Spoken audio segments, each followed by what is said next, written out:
7장 1절입니다. 고린도후서 7장 1절. 우리 한 목소리로 하나님 말씀 다 같이 받겠습니다. 시작. 그런즉 사랑하는 자들아, 이 약속을 가진 우리는 하나님을 두려워하는 가운데서 거룩함을 온전히 이루어 육과 영의 온갖 더러운 것에서 자신을 깨끗하게 하자. 아멘. 오늘은 참신앙인가 유사신앙인가 34번째 시간입니다. 지금 우리는 지난 시간부터 참신앙은 하나님을 경외하는 것이다, 참신앙은 하나님을 경외하는 것이다 라는 제목으로 하나님 말씀 나누고 있습니다. 하나님 말씀 나눌 때에 하나님의 은혜가 우리 가운데 함께할 뿐만 아니라 하나님의 기준이 선명하게 비춰질 수 있기를 주님의 이름으로 축복합니다. 여러분, 구약 성경은 하나님을 믿는다는 개념과 하나님을 경외한다는 개념이 동일하고 같은 개념이라고 말씀하고 있습니다. 성경은, 특별히 구약 성경은 하나님을 믿는다는 개념과 하나님을 경외하는 개념이 동일한 같은 개념이에요. 그러므로 하나님을 믿는다는 것은 곧 하나님을 경외하는 것입니다. 하나님 믿는다는 것은 하나님을 경외하는 것입니다. 만약 신앙생활을 지금 하고 있는데, 교회를 다니고 있는데, 만약 그 사람 안에 하나님을 경외함이 없다면 그분은 참된 신앙이 아닌 겁니다. 신앙생활 하고 있어요. 신앙생활 하고 있음에도 불구하고 하나님을 경외함이 없다면 그것은 참된 믿음이 아닙니다. 잠언 1장 7절, 잠언 9장 10절을 보겠습니다. 여호와를 경외하는 것이 지식의 근본이거늘 미련한 자는 지혜와 훈계를 멸시하느니라. 여러분, 여호와를 경외하는 것이 지식의 근본입니다. 그리고 여호와를 경외하지 않으면 세상의 평가와 상관없이, 사람의 평가와 상관없이 하나님 관점에서는 미련한 자입니다. 우리가 세상 살아갈 때 똑똑한 사람들이 있습니다. 우리가 세상 살아갈 때 공부 잘하는 사람이 있습니다. 그럼에도 불구하고 그렇게 똑똑하고 공부를 잘해도 하나님을 경외함이 없다면 하나님 관점에서는 그 사람은 미련한 사람이에요. 여호와를 경외하는 것이 지식의 근본이기 때문이에요. 잠언 9장 10절을 보시면 여호와를 경외하는 것이 지혜의 근본이라고 했습니다. 그러면서 거룩하신 자를 아는 것이 명철이니라 이렇게 말합니다. 그럼 여호와를 경외하는 것이 지식의 근본이며 또한 지혜의 근본입니다. 그리고 하나님을 경외하는 것이 무엇과 연결되어지냐면 하나님을 아는 것과 연결되어집니다. 그러므로 하나님을 경외하는 자가 하나님을 알게 돼 있고 하나님을 아는 자가 하나님을 경외하게 돼 있습니다. 그래서 하나님을 경외하고 하나님을 아는 자는 어떤 게 부어지냐면 명철이 부어집니다. 거룩하신 자를 아는 것이 명철이니라. 이 명철이 뭡니까? 영적 분별력을 말하는 거예요. 그래서 하나님을 경외하는 자에게 지혜와 지식, 영적 분별력이 주어지는 겁니다. 그러므로 하나님을 경외하지 않으면 믿음도, 지식도, 지혜도, 영적 분별력도 가능하지 않은 겁니다. 즉 참된 신앙이 아닌 겁니다.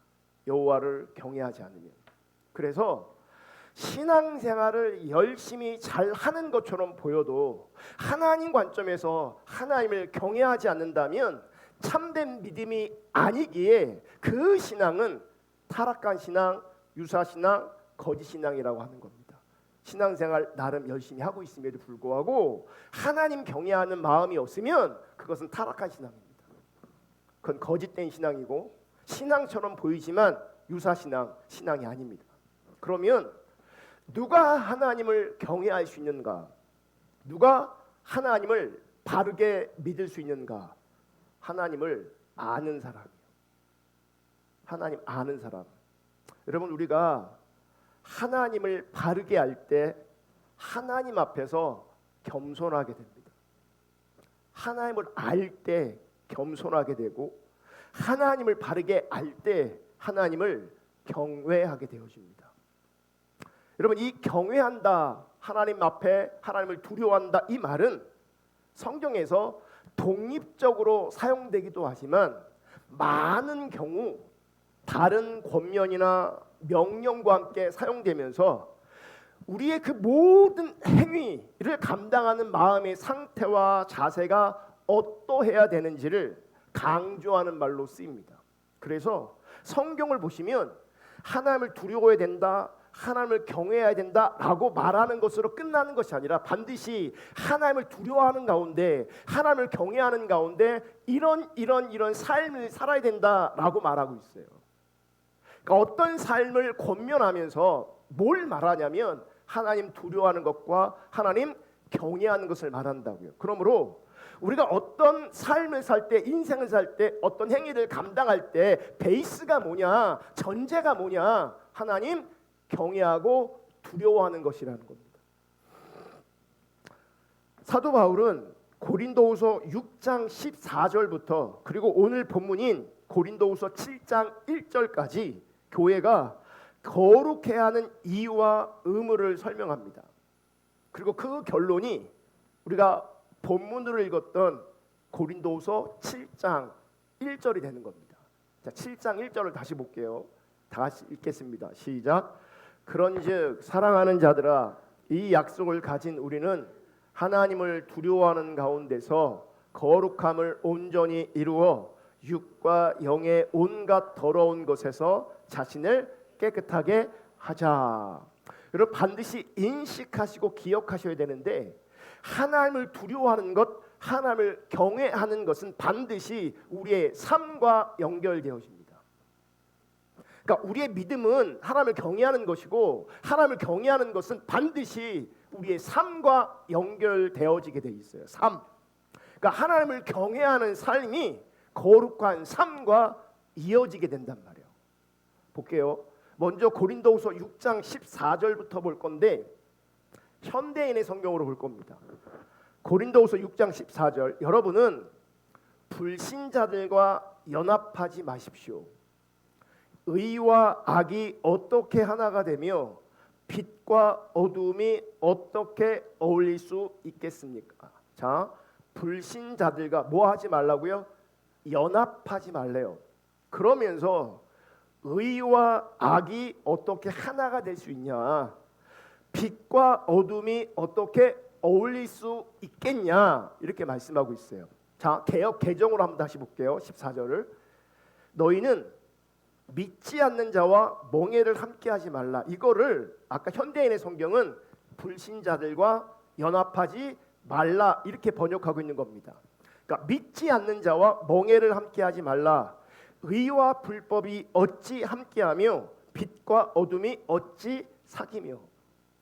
만나 주석에서는 이렇게 설명합니다. 믿지 않는 자를 설명할 때 두 가지로 설명합니다. 첫째는 말 그대로, 문자 그대로 불신자를 가리켜요. 그러니까 믿지 않는 자, 불신자 그랬잖아요. 말 그대로 문자적으로 안 믿는 자들을 믿지 않는 자라고 표현해요.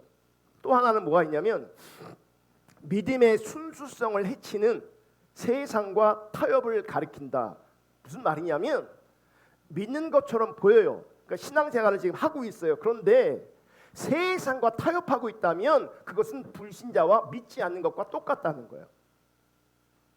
이게 주석에서 이 두 가지 관점으로 믿지 않는 자를 해석하고 있는 겁니다. 불신자와 또 하나 뭐라고요? 믿는다고 말하는데 믿는 모양은 있는데 세상과 타협하면 믿지 않는 자다. 여기서 믿지 않는 자는 이 두 가지 다 포함합니다. 의미가.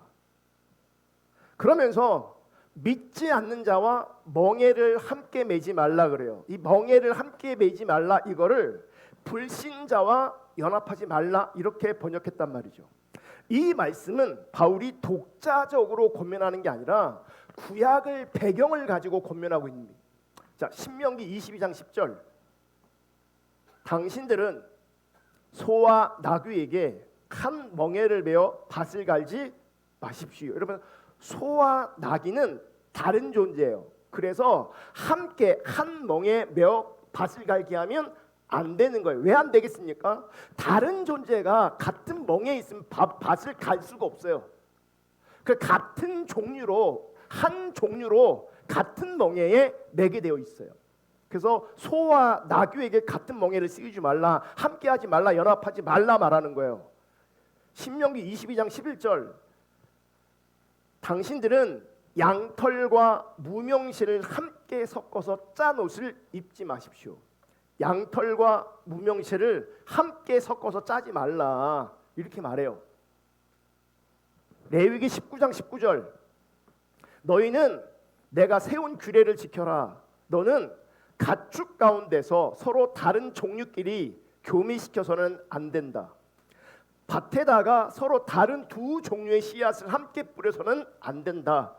서로 다른 두 가지의 재료를 섞어 짠 옷감으로 만든 옷을 입어서는 안 된다.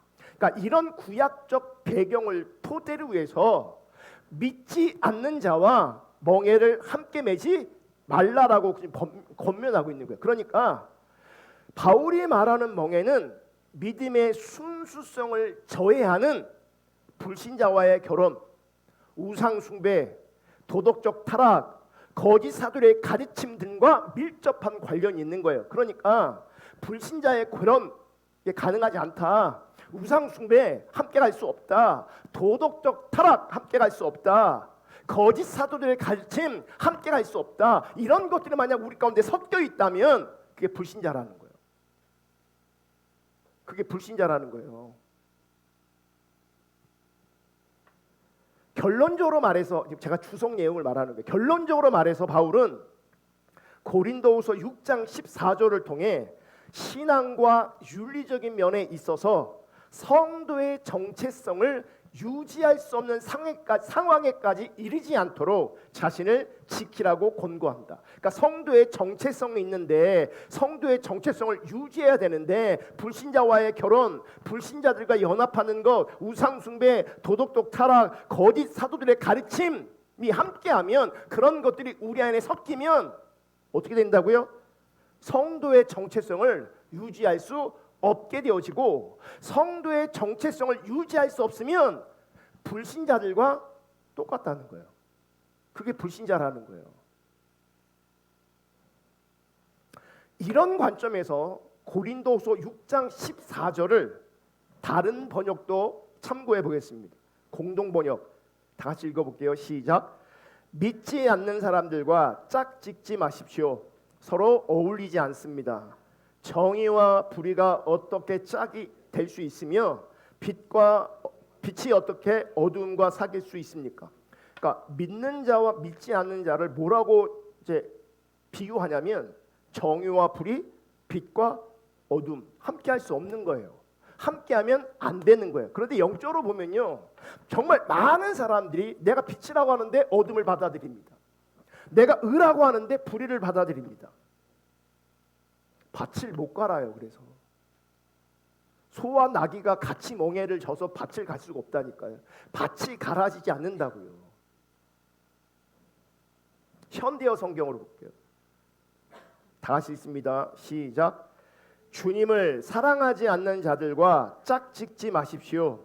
하나님의 백성과 죄의 백성 사이에 무슨 공통점이 있단 말입니까? 빛과 어둠이 어떻게 함께할 수 있겠습니까?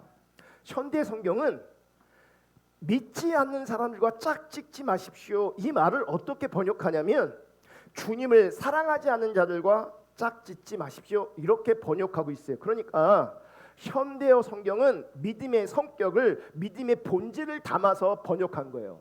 그러니까 믿는다는 개념은 제가 아까 서두에 뭐라 그랬어요? 하나님을 경외하는 거라 그랬죠.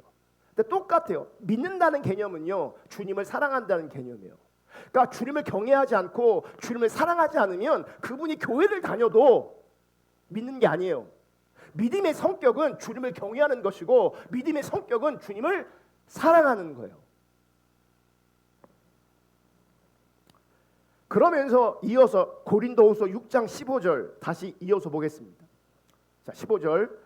그리스도와 마귀가 어떻게 조화될 수 있으며 믿는 사람과 믿지 않는 사람이 어떻게 같은 것을 소유할 수 있겠습니까? 자, 믿는 사람과 믿지 않는 사람 구분했어요. 빛과 어둠, 정의와 불이 이렇게 구분했는데 지금 15절에서는 어떻게 구분하냐면 그리스도와 마귀가 어떻게 조화될 수 있냐. 여러분, 그리스도와 마귀가 조화될 수 있어요, 없어요? 조화될 수 없죠. 조화될 수 없단 말이에요. 지금 믿는 자와 불신자가 그리스도와 마귀처럼 조화될 수 없다고 말하는 거예요. 그런 관점에서 결혼하지 말라고, 짝지지 말라고 말하는 거예요, 지금. 그러니까 결혼하신 분들은 잊어버리세요. 지나갔으니까. 근데 결혼 안 하신 분들은 이 말씀을 명심하셔야 돼요.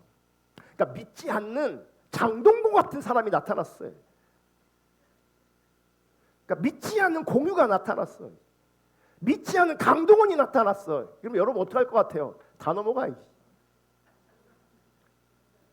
다 넘어간다고요, 다. 그럼 하나님의 말씀이 기준이 아니고 성도의 정체성이 훼손당한 거라고요. 성도의 정체성이 훼손당하면 불신자와 같다고요.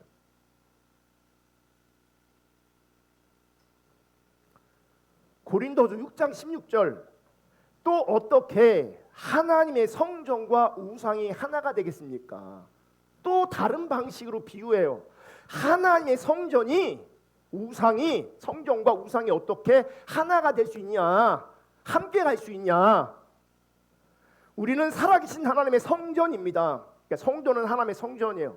하나님께서 이렇게 말씀하셨습니다. 내가 그들과 함께 살며 그들과 함께하여 나는 그들의 하나님이 되고 그들은 내 백성이 될 것이다. 내가 하나님의 성전으로 있을 때에 하나님이 거하시고, 하나님이 거하실 때에 하나님이 내 안에서 살아계시고 함께하시고, 그러면서 하나님이 우리의 하나님이 되고 우리가 그분의 백성이 된다는 거예요. 아멘. 17절. 그러므로 너희는 그들 가운데서 따로 나와 뭐예요? 아까 믿지 않는 자들 그들에게 따로 나와서 구별되라는 거죠. 더러운 것을 만지지 말아라. 여기 더러운 것은 개역 개적 성경은 부정한 것을 만지지 말라 이렇게 표현하고 있어요. 그럼 여기서 부정한 게 뭐겠습니까? 여기서 더러운 것은 뭐겠습니까? 불신자들의 그 불신앙, 부적절한 삶, 영적 도덕적 타협, 불신자들의 가치관, 세상의 가치관들을 말하는 거예요. 우리가 그런 것에 묻어버리면 불신자가 되는 거라고요. 그래서 부정한 것, 더러운 거 만지지 말라고 하는 거예요. 그러면 내가 너희를 맞아 드리겠다. 이게 뭐겠어요? 내가 너희 가운데 거하겠다. 18절. 나는 너희 아버지가 되고 너희는 내 자녀가 될 것이다. 전능한 주의 말이다. 그러면서 7장 1절로 이어지는 겁니다. 그러므로 사랑하는 여러분, 우리가 이런 약속을 받았으니 몸과 영혼을 더럽히는 모든 것에서, 자, 우리의 몸과 영혼을 더럽히는 게 뭐겠습니까? 불신자들의 불신앙, 부적절한 삶, 영적 도덕적 타협, 불신자들의 가치관, 세상의 가치관, 그런 것들이 사실 우리를 어떻게 합니까? 더럽히는 겁니다. 성도의 정체성을 훼손하고 무너뜨리는 겁니다.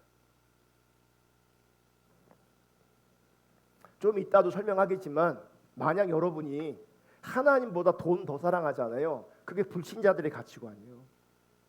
그러면 성도의 정체성은 훼손되는 거예요. 더러운 모든 것에서 벗어나야 되는데 내가 더러워져 있는 겁니다. 이런 돈 더 사랑하면, 돈 의지하고 있으면, 몸과 영혼을 더럽히는 모든 것에서 우리 자신을 깨끗하게 하고 하나님을 두려워하는 마음으로 온전히 거룩한 생활을 합시다. 다시 개역 개정으로 고린도후서 7장 1절을 다시 봅니다.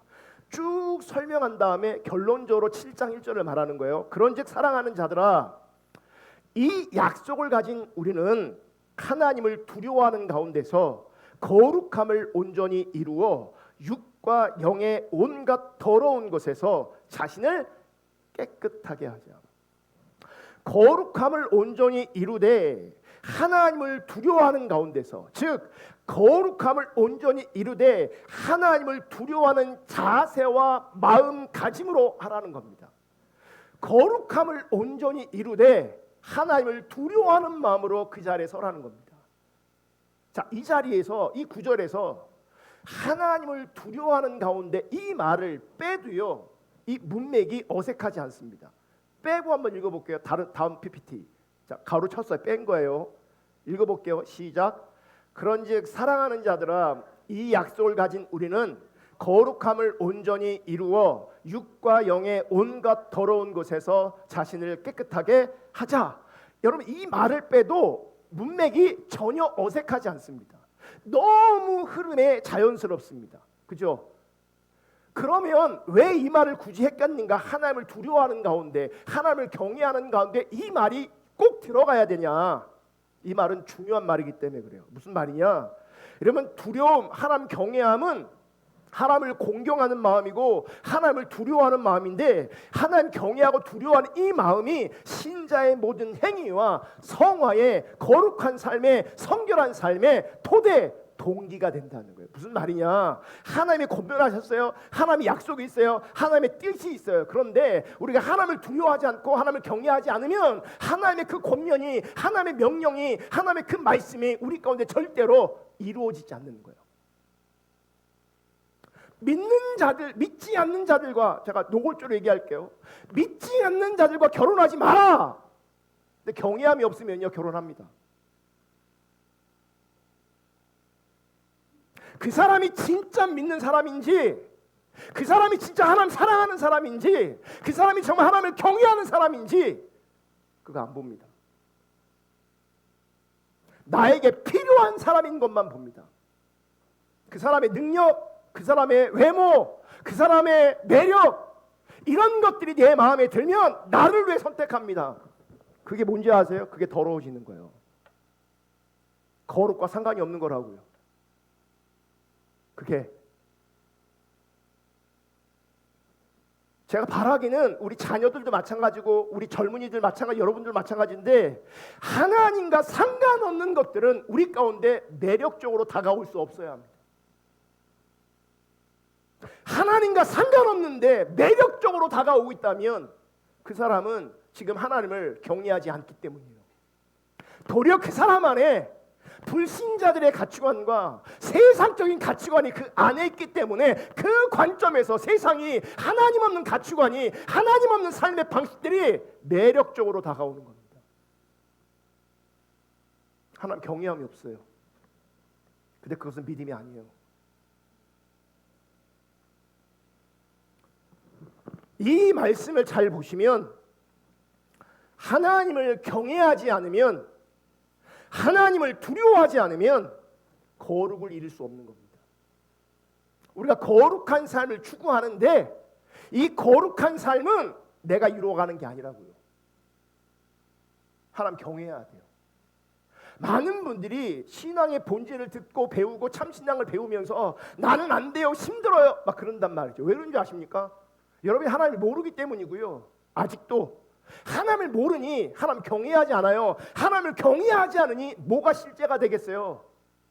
여러분, 내가 순수하고 하나님을 두려워하고 그 거룩을 추구할 때 우리가 하나님의 성전이 되어서 그분이 우리 안에 사시고 거하시고, 그분이 아버지가 되시고 그분이 왕이 되시고 그분이 인도하시고 다스리시고 통치하신다는 거죠. 근데 내가 하나님을 경외함이 없으면요, 그분이 내 안에 거하실 수가 없어요. 계속 말씀하시는 거예요. 빛과 어둠이 어떻게 함께 할 수 있냐? 정의와 불의가 어떻게 함께 할 수 있느냐? 그리스도와 마귀가 어떻게 함께 할 수 있느냐? 하나님의 성전과 우상이 어떻게 함께 할 수 있느냐? 그래서 거룩이 안 되는 거예요. 그래서 삶이 안 되는 거예요. 여러분, 스스로를 돌아볼 수 있기를 주님의 이름으로 축복하고, 여러분, 우리 시대의 신앙을 돌아보시기 바랍니다. 돌아보면, 자신을 돌아보고 우리 주변을 돌아보면 종교적 행위 넘쳐나고요, 종교적 현상, 감정, 은사, 소위 응답받았다고 간증하는 사람들도 넘쳐납니다. 이런 관점에서 많은 사람들이 할 얘기가 많아요.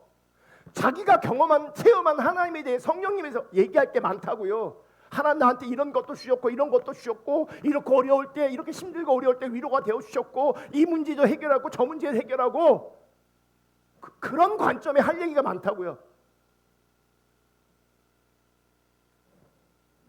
근데 가만히 보세요. 그런데 거룩이 없습니다. 그런데 거룩이 없습니다. 그런데 거룩한 삶이 없습니다. 자, 종교적 행위가 있어요. 현상이 있어요. 감정이 있어요. 은사가 있어요. 응답도 있어요. 근데 하나님이 함께 할 수 없다면, 하나님이 거하실 수 없다면 그게 무슨 소용이겠어요?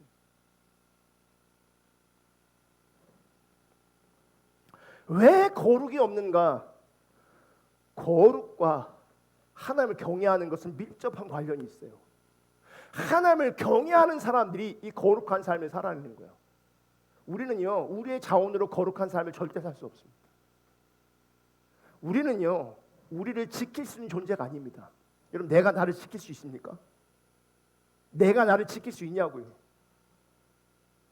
내가 나를 못 지켜요. 우리는 내 생각, 내 언어, 내 감정, 내 안에 있는 많은 것들을 내 스스로 통제하고 지킬 수 없는 존재입니다. 안 되는 존재입니다. 만약 나를 지킬 수 있었다면 우리 공부 다 잘해야 돼요.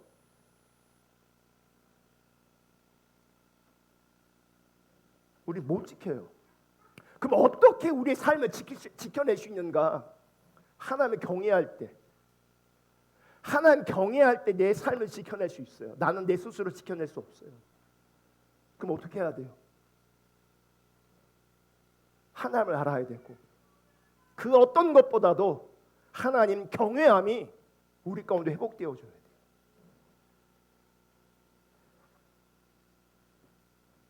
왜 거룩이 없는가? 왜 거룩한 삶이 안 되는가? 말씀에 근거하면 하나님을 두려워하지 않기 때문입니다. 하나님을 경외하지 않기 때문이에요. 그래서 사도 바울은 빌립보서에서 두렵고 떨림으로 너희 구원을 이루어 가라 그랬습니다. 읽어볼게요. 빌립보서 2장 12절 시작. 그러므로 나의 사랑하는 자들아, 너희가 나 있을 때뿐 아니라 더욱 지금 나 없을 때에도 항상 복종하여 두렵고 떨림으로 너희 구원을 이루라.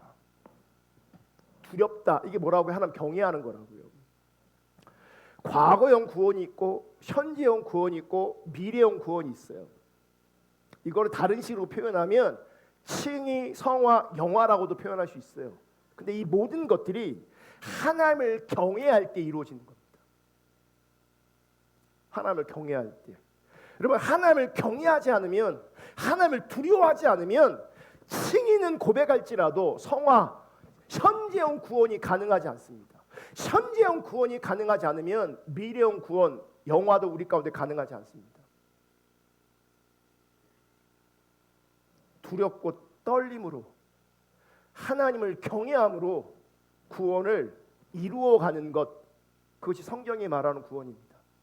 과거의 체험을 가지고, 과거의 어떤 현상을 가지고 구원이 이루어지는 게 아니에요. 그런데 여러분, 바리새인을 보세요. 그들은 거룩과 정결을 지키기 위해서 부단히 애쓰고 노력했던 사람들이에요. 그분들은 성경을 정기적으로 주기적으로 읽었고, 그들은 기도도 많이 했습니다. 그리고 특별히 해야 할 일과 하지 말아야 될 일을 율법을 통해 규정해서 해야 될 것은 하고 하지 말아야 될 것은 안 하는 자리에 있었어요. 그것이 율법을 지키는 걸로 이해하고 있었어요. 그럼 잘하는 겁니까? 못하는 겁니까? 보기에는요, 굉장히 경건하고, 보기에는 굉장히 거룩하고, 보기에는 굉장히 성숙한 모습으로 드러나고 있는 겁니다. 그런데 주님은 그들의 중심을 폭로하십니다. 누가복음 16장 14절 다 같이 읽습니다. 시작. 바리새인들은 돈을 좋아하는 자들이라 이 모든 것을 듣고 비웃고. 자, 보여? 성경 많이 읽어. 좋아. 기도 많이 해. 좋아. 그리고 그 중심에 뭐가 있어요? 돈을 더 좋아해요. 제가 지난주에 그런 표현을 썼거든요. 한국 기독교가 천박하다고, 경박하다고. 왜 그런지 아십니까? 이게 경박한 모습이에요. 경건의 모양이 있는데 사실 그들은 뭘 더 좋아하냐면 돈을 더 좋아합니다. 이게 천박한 겁니다. 이게 경박한 겁니다. 돈을 더 좋아하는데 어떻게 주님을 경외하는 게 되겠습니까? 우리는 돈이 필요한 존재이긴 하지만 돈에 매여 돈을 쫓아다니는 존재가 절대 아닙니다. 아멘. 누가복음 20장 47절 읽어볼게요. 시작. 그리고 과부들의 가산을 등쳐 먹으면서도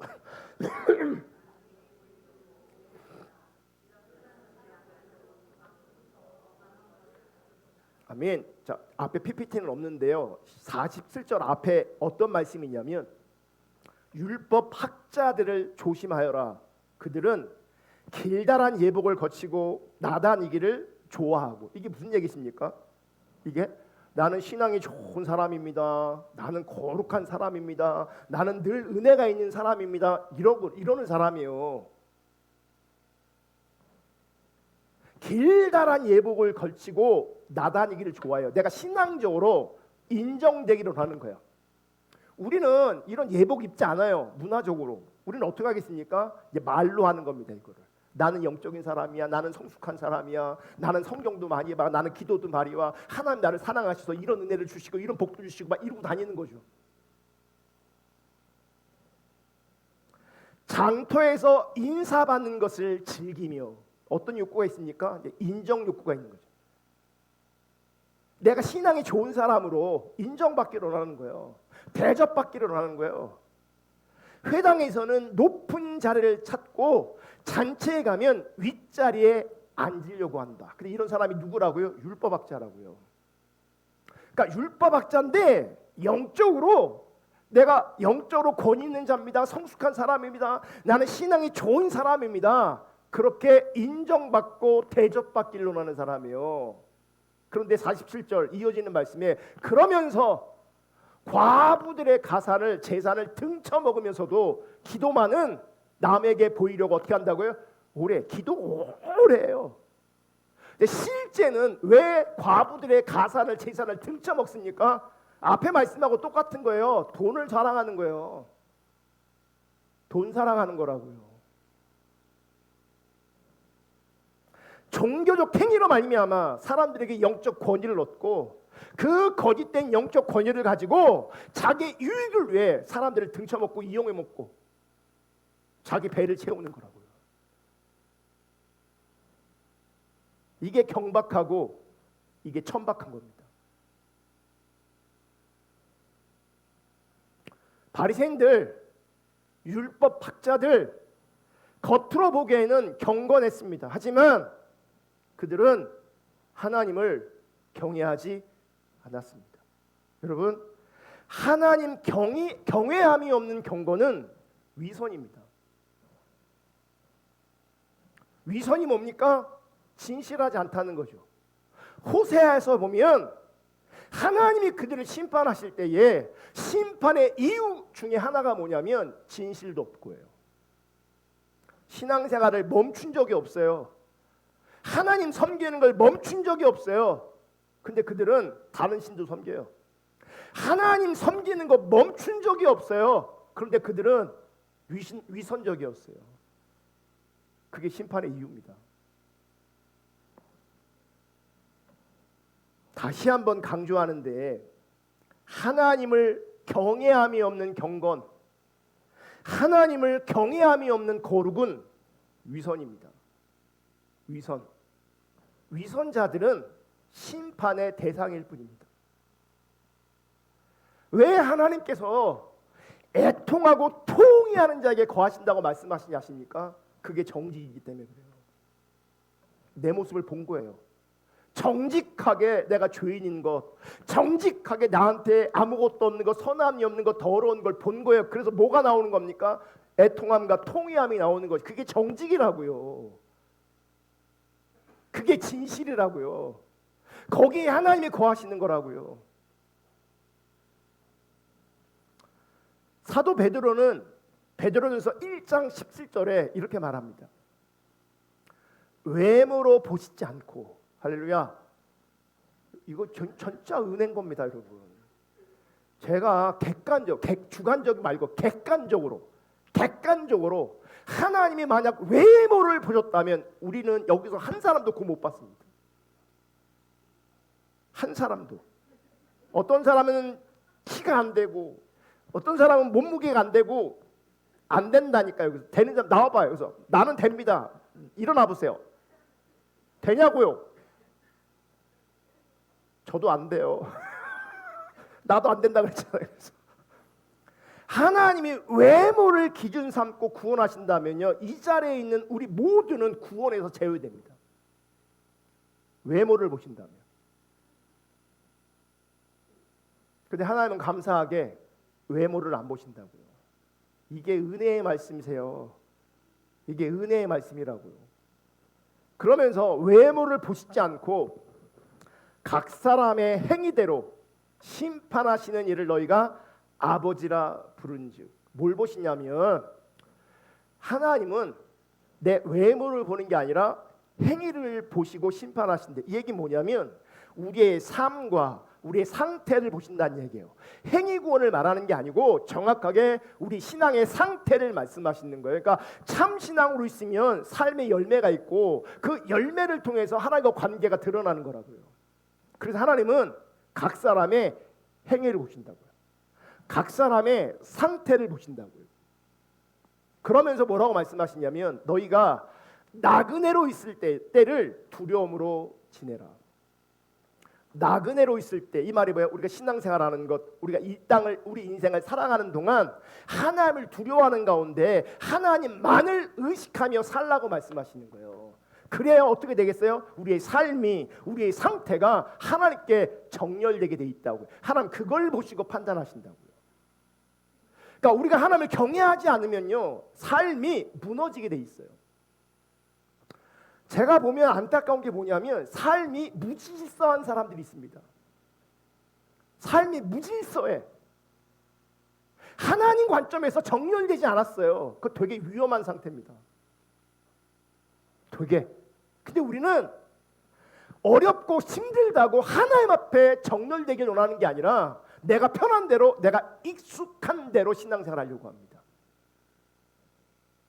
망합니다. 그러면 나그네로 있을 때에 우리의 행위대로 심판하신 그 하나님 앞에서 두려움으로 하나님을 경외함으로 살 때에 우리가 하나님 뜻 가운데 순종하며 하나님께서 원하시는 상태로 살게 돼 있어요.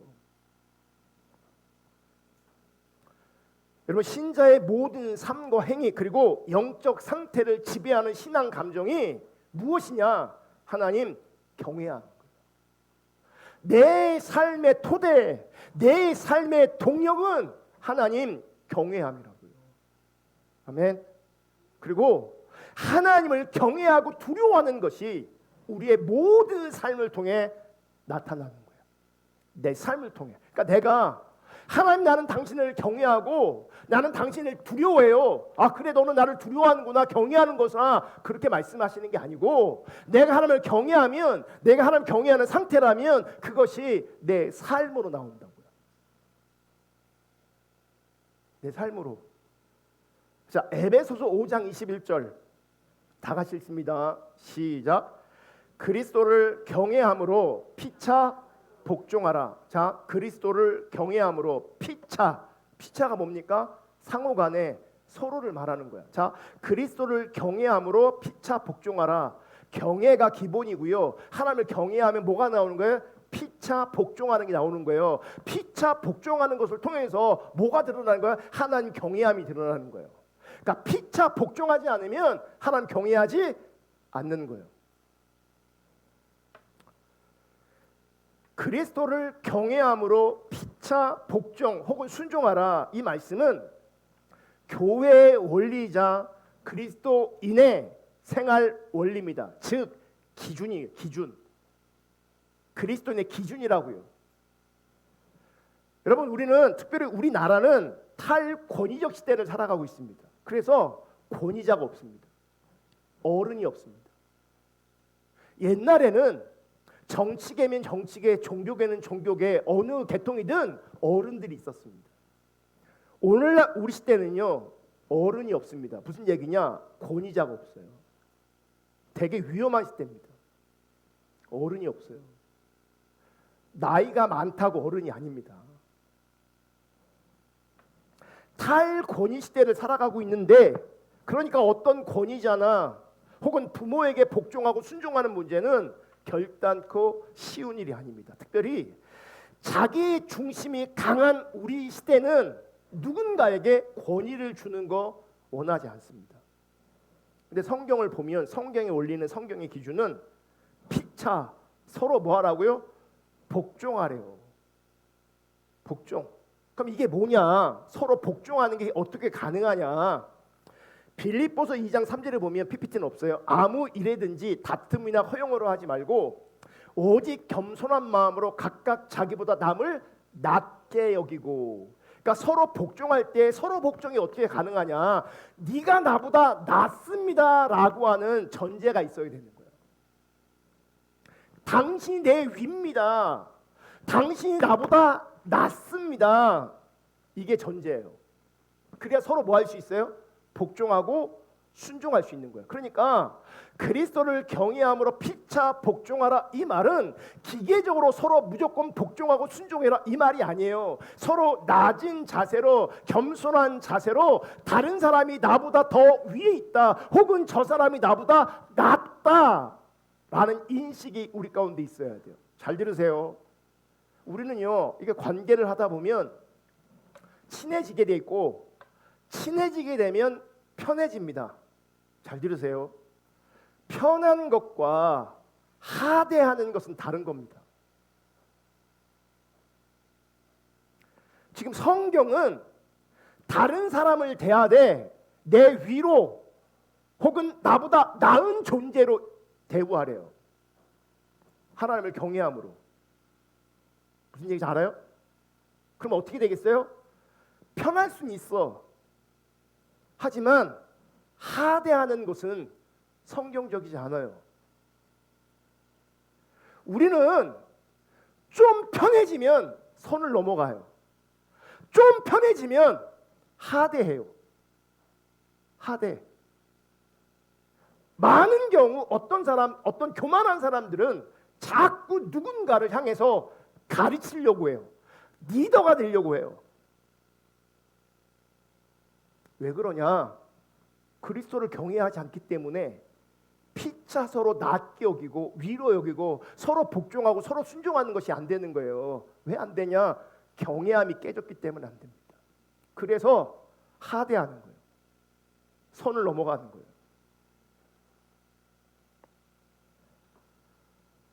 그리스도를 경외함으로 피차 복종하라, 이 말은 다른 사람을 존중해 주라는 얘기예요. 가볍게 여기지 말라는 거예요. 함부로 대하지 말라는 거예요. 그런데 이 서로 복종할 수 있는 근거는 서로 죄송합니다.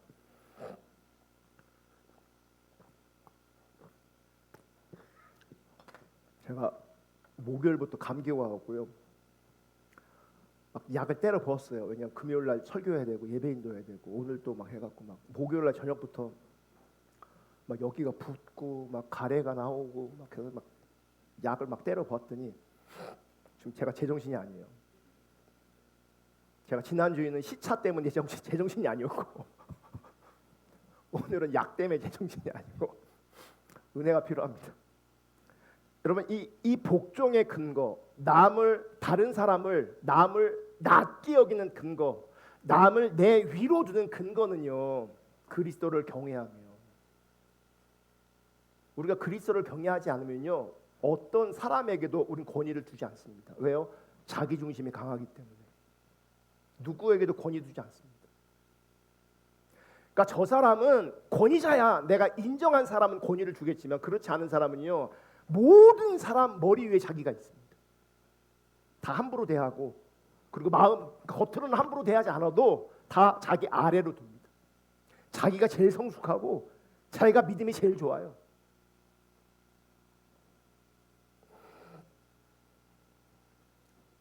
우리가 복종하는 우선적이고 근본적인 이유는 그리스도를 경외하기 때문입니다. 그 대상이 존경할 만해서가 아니고 그 대상이 내가 복종할 만해서 그렇게 하는 게 아니라 그리스도 때문에, 그리스도를 경외하기 때문에 그 사람을 그렇게 대하는 거예요. 아멘. 이게 하나님께서 교회를 운행하시는 원리 같은 겁니다. 그리고 성도들의 지체들 간의 관계 원리 같은 겁니다. 그럼 교회도요, 교회를 다스리는 원리가 있거든요. 그 주님께서 교회에도 직분을 주셨어요. 베드로전서 5장 5절 다 같이 읽습니다. 시작. 젊은 자들아 이와 같이 장로들에게 순종하고 다 서로 겸손으로 허리를 동이라. 하나님은 교만한 자를 대적하실 때 겸손한 자들에게는 은혜를 주시느니라. 젊은 자들아 이와 같이 장로들에게 순종하래. 그러면서 다 서로 겸손으로 허리를 동이라. 이게 뭐냐면 모든 관계성 안에서 모든 성도들의 상호 간에 서로 겸손으로 허리를 동이라는 거예요. 그 겸손으로 관계하라는 거고 교회의 질서에 순응하라는 거예요. 그러니까 그 질서 아래에 있는 게 어떤 면에서는 겸손입니다. 겸손. 히브리서 기자도 이렇게 얘기해요. 히브리서 13장 17절 읽어볼게요. 다 같이 시작. 너희를 인도하는 자들에게 순종하고 복종하라. 그들은 너희 영혼을 위하여 경성하기를 자신들이 청상할 자인 것 같이 하느니라. 그들로 하여금 즐거움으로 이것을 하게 하고 근심으로 하게 하지 말라. 그렇지 않으면 너에게 유익이 없느니라. 요거를 쉬운 성경으로 한번 다시 볼게요. 쉬운 성경 훨씬 더 쉬워요. 자, 여러분을 인도하는 지도자들에게 뭐하라고요? 순종하고 그들의 권위를 뭐하라고요? 존중하라고요. 존중하라. 제가 이거 개인적인 얘기를 한번 해볼게요. 제가 연말 되면 이제 여전도 회장이니 뭐 이런 거 세울 때가 기간이 오잖아요. 그러면 여전도 회장을 좀 맡아주세요. 그러면 그때 제 권위를 인정하고 순종하는 사람이 없습니다. 다 안 된대, 다 힘들대, 다 어렵대. 겨우 사정해서 세워놓습니다. 겨우 사정해서 세워놓는다고요. 그러면 성경은 너희를 인도하는 지도자들에게 순종하고 그들의 권위를 뭐하라고요? 존중하라고요. 부담이 돼도 하나님의 인도하심 가운데 하나님의 질서를 따라 교회의 유익을 위해서 부탁하고 권면할 때는요 순종할 수 있기를 주님의 이름으로 축복합니다. 제가 여기가 내 나라고 내 마음대로 뭐 주도권을 잡고 내가 다스리고 그런 게 아니잖아요. 하나님의 나라를 위해서 하나님의 뜻을 위해 그렇게 하는 거잖아요. 뭐 제안하면 A를 제안하면 B는 괜찮은데요 A는 못해요 이런단 말이죠. 그러면 순종하는 게 아니에요. 제 권위를 인정하는 게 아니라고요. 제가 오죽하면 부탁하겠어요. 보세요. 이어서 그들은 여러분의 영혼을 책임진 자들이기에 여러분들을 주위에 살피고 있습니다.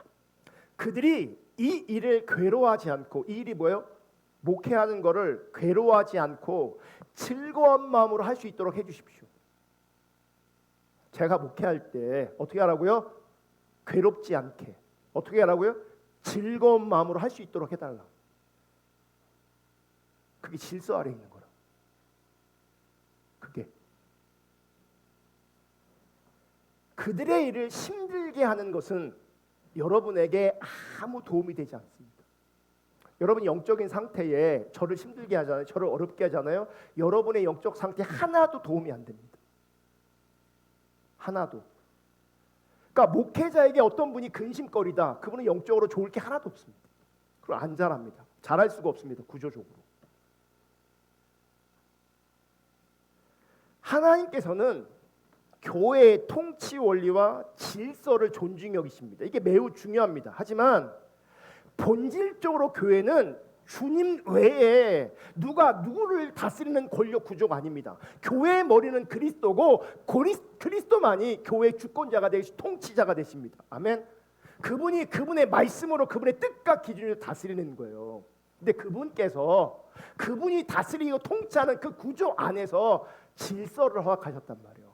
그 질서 아래 있는 게 가장 안전한 거라고요. 근데 누가 그 질서 아래 있냐? 하나님을 경외하는 자들이 그 자리에 있는 거라고요.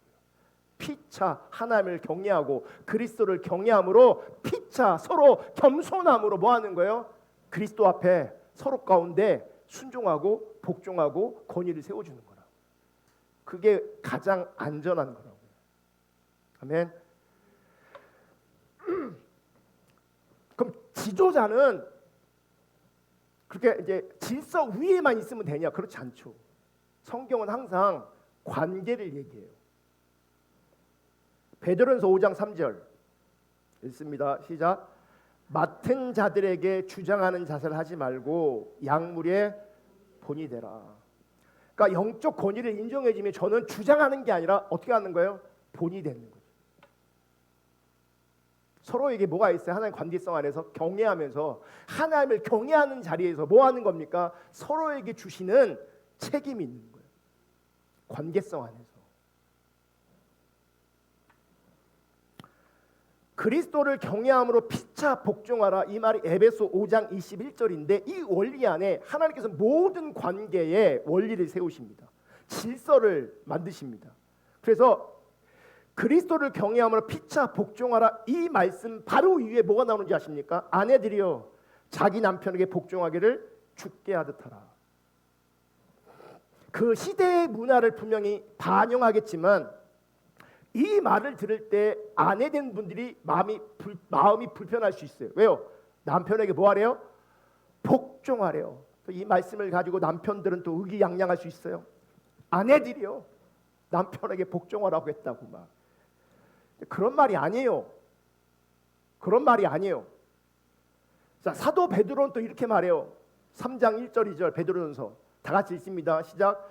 아내들아 이와 같이 자기 남편에게 순종하라. 이는 혹 말씀을 순종하지 않는 자라도 말로 말미암지 않고 그 아내의 행실로 말미암아 구원을 받게 하려 함이니 2절 너희의 두려워하며 정결한 행실을 봄이라. 여러분 예나 지금이나 아내가 혹은 여자가 신앙생활하는 경우가 더 많았나 봐요.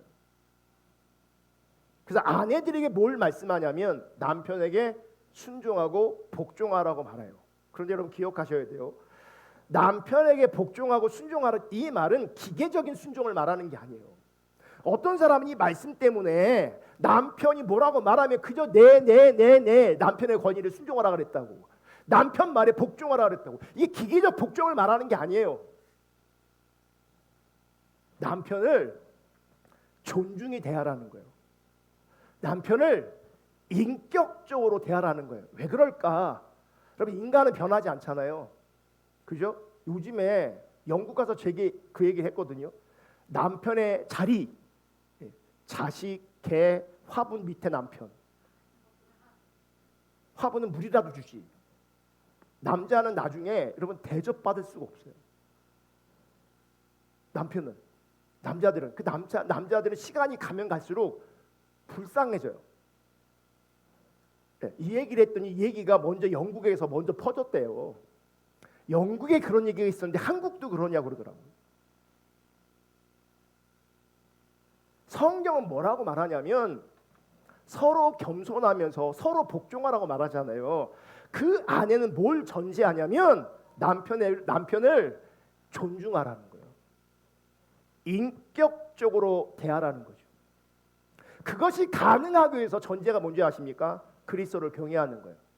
그러니까 나중에 보면 남자가 심 빠지고 돈도 없고 그런 화분 밑이 되는데 내가 그리스도를 경외하기 때문에 그를 인격적으로 존중해 주는 거라고요. 하대하지 않고 함부로 대하지 않고. 만약 여러분이 그리스도인임에도 불구하고 배우자를 함부로 여긴다. 경외함이 없기 때문에 그래요. 하나님 경외하지 않아서 그래요. 경외하지 않아서. 제가 보면요. 배우자를 함부로 대하고 막말하는 사람들 정말 많더라고요. 그건 신앙의 문제가 있는 겁니다. 그 사람의 인격의 성품의 문제가 있는 게 아니고 신앙의 문제가 있는 거라고요. 그리스도를 경외함으로 말미암아 존중히 여기는 거예요. 사실은 내 눈앞에 있는 그 사람에게 순종하는 것이 아니라 하나님을 경외함으로 하나님의 뜻에 순종하고 복종하는 거예요. 하나님 뜻에 순종하기 때문에 하나님 때문에 그를 존중히 여기고 하나님 때문에 그의 말을 청종해 주는 거라고요. 하나님 때문에.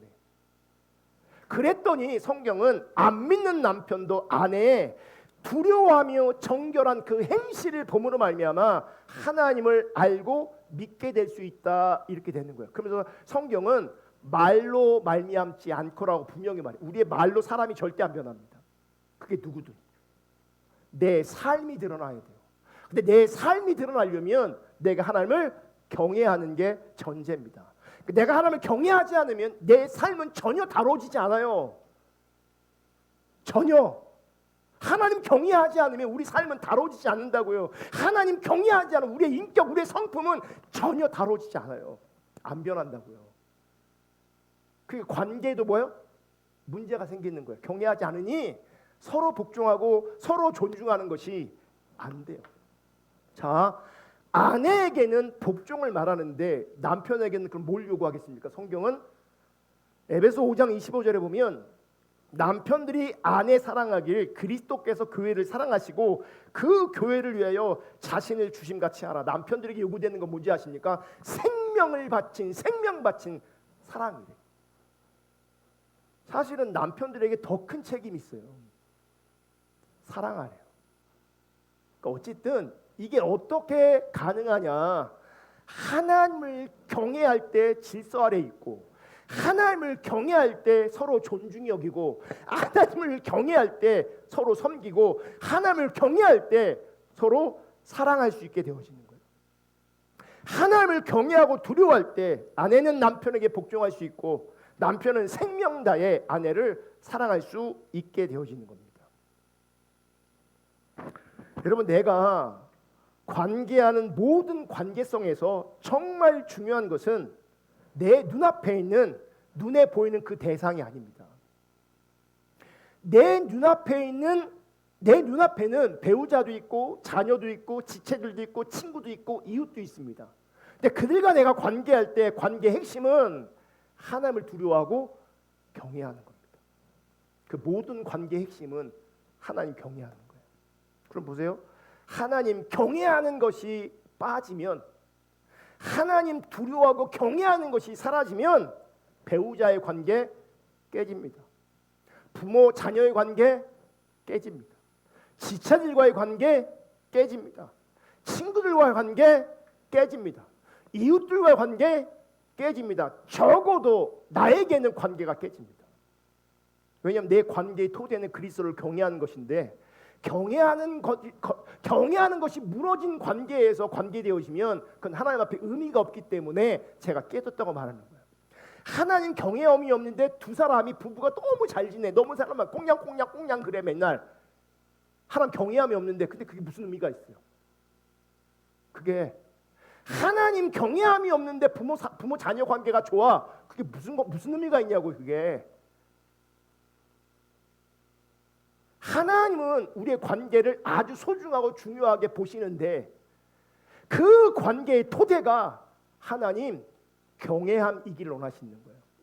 그게 하나님의 뜻이고 하나님의 기준입니다. 그러므로 가정에서, 일터에서, 학교에서 혹은 교회에서 하나님을 경외함으로 말미암아 관계할 수 있기를 주님의 이름으로 축복합니다. 하나님을 두려워하고 경외함으로 하나님이 원하시는 깨끗하고 성결한 거룩한 삶을 추구할 뿐만 아니라 그 거룩한 삶이 우리 가운데 실체될 수 있기를 주님의 이름으로 축복합니다. 아멘. 다음 주에 이어서 나누겠습니다. 우리 찬양하고 기도하겠습니다.